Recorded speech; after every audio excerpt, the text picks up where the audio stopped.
হ্যাঁ মামা, খুশি তো সবাই। জানি খুশি তো থাকবে না, কারণ ওই যে কমেন্টে দেখলাম প্রিয়াঙ্কার ভাতার মানে কট খাইছে।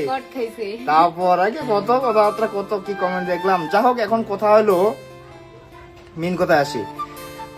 আমার দোকানে আমি কিন্তু দোকানদারি করি। হ্যাঁ, এটা লজ্জার কিছু নাই, যেহেতু আমি ওটাই করে মিলি খাই। আমার দোকান ছিল, তো দোকানে আমার একটা মোবাইল পাইছি। আমার কিন্তু একটা মোবাইল পাইছে।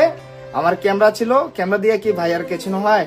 তারপরে আমার ক্যামেরা দিয়ে কিন্তু আমি ভিডিও করি। যাই হোক, সবাই জানেন যে ক্যামেরা দিয়ে ভিডিও করি। তো ক্যামেরা পাইছে, আমার ক্যামেরা নিছে। এবং কি আমার পিসি ছিল, পিসিটা তো এডিট করি, পিসি আমার পিসিটা নিছে। এবং কি আমার বাড়িতে টাকা ছিল কিন্তু। হ্যাঁ, আমার বাড়িতে টাকা ছিল, ওই টাকাগুলো নিছে।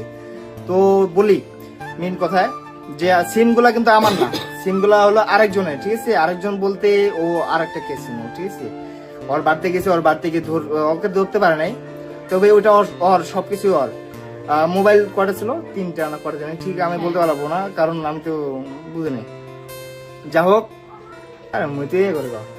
এখন মুই কয়েছো যে মোবাইল ছিল সব ওর, কিন্তু মোবাইল মোর একটা। হ্যাঁ, মোর মোবাইল একটা ছিল, সবকিছু ওর ছিল। মোর ছিল শুধু পিসিটা, আর হলো ক্যামেরা লেন্স, আর একটা মোবাইল বলতে মোর ফোনটা আর কি, তাছাড়া কিচ্ছুই নেই মোর। এখন মোর ফোনও দেখা পাইছে যে অ্যাপসটা। হ্যাঁ, সেনাবাহিনী যা হোক একজন অভিযোগ দিছে সেনাবাহিনী ক্যাম্পে। অভিযোগ দেওয়ার পর ডাইরেক্ট আমার কাছে ধরার পর তো যা হোক আমার কাছে যেগুলা ছিল ওইগুলা পাইছি।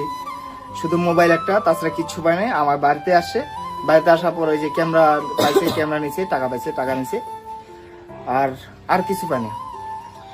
তো মানুষের ষড়যন্ত্র ওই